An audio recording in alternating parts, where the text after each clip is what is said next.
Hello there and welcome to the CGTN Facebook Live. My name is Dinah Matengo here in Marrakesh, Morocco, where at least 64 countries have formally adopted the Global Compact for Safe and Orderly Migration. As you know, migration is quite a teething problem in North Africa, Sub-Saharan Africa and the world at large. And earlier today, in his opening remarks, United Nations Secretary General Antonio Guterres noted that the migration issue has been talked about and it has been a lengthy negotiation process. In 2017, the New York General Assembly. And just to go straight to the point, with me here in set is the Director General of the Ministry of Africa Integration of Ivorians, Dr. Issiaka Konate, who will just tell us more about what you need to know about the Global Compact Summit for Migration. Thank you so much, Konate, for joining us. Maybe if you could start by telling us, what does it mean? What does the Global Compact mean to you?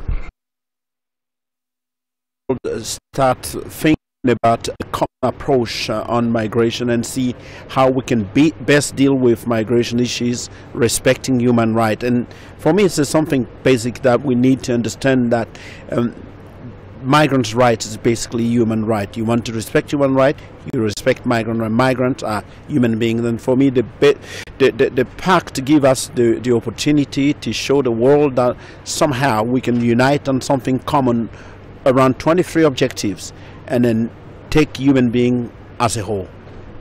The statistics of migrants are quite dire. We have at least 258 million migrants globally.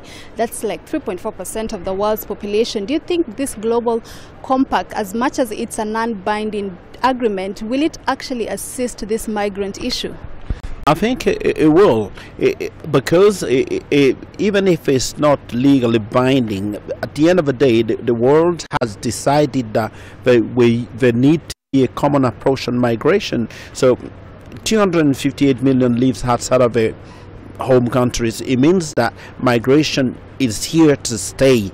People would always move, and it's part of human right. Today is the 70th anniversary of a Declaration on Human Rights, and this declaration says on Article 13 and 14 that people would leave if they have fear for their life, they are persecuted, they might leave the country. If they have problem with environment, they might leave the country, and they can simply just leave the country because they want to see what is happening in other places. So we have now a common approach, something that we know if we respect, we can save lives, we can save human dignity.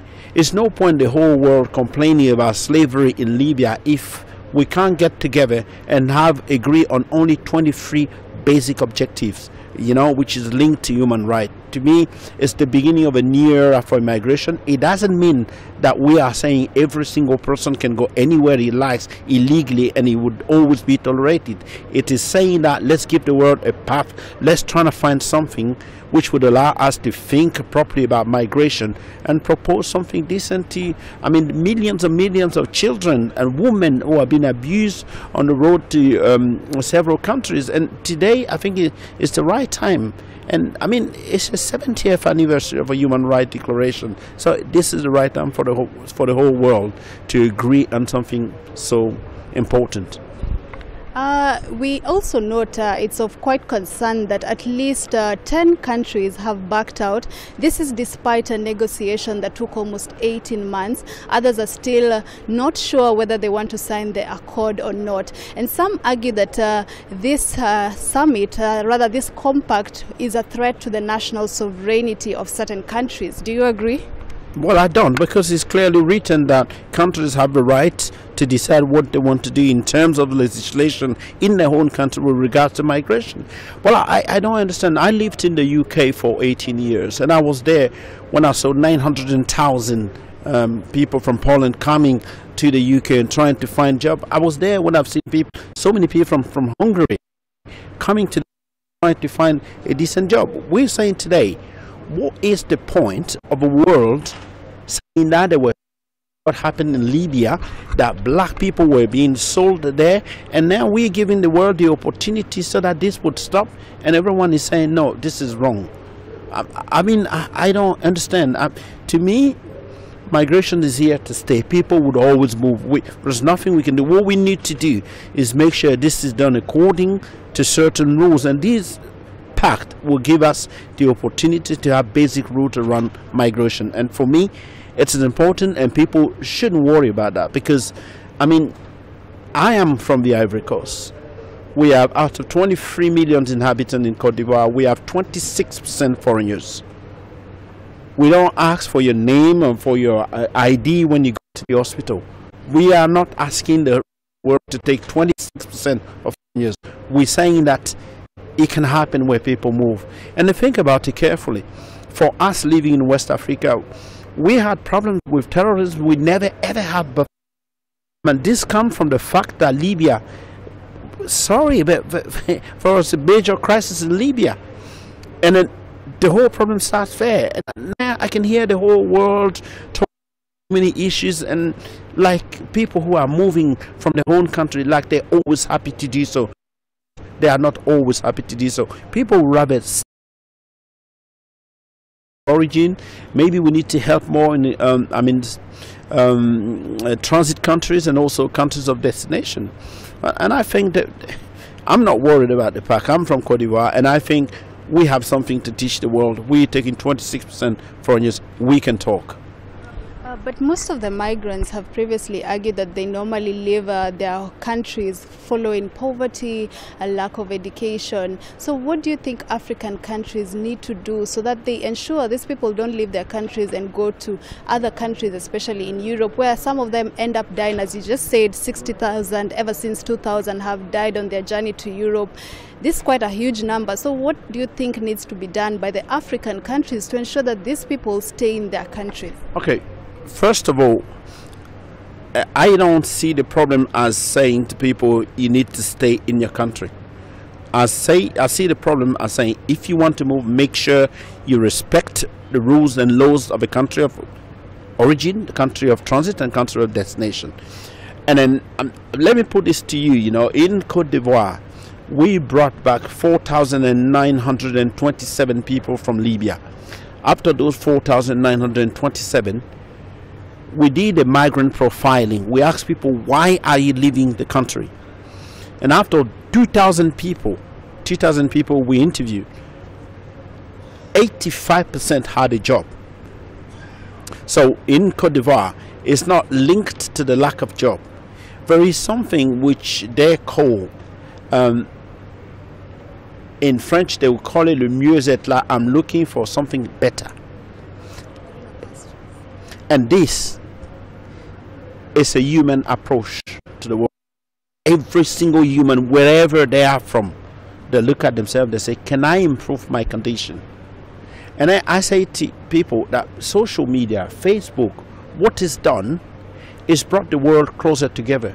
It's giving you the impression, whether you live in Kenya, you live in Cote d'Ivoire, or you live in the US, when you get up in the morning as a young person, they aspire to exactly the same thing. The same thing. That's the same thing they look for. They look for freedom. They look for money to buy certain things. They look for anything an American will look for.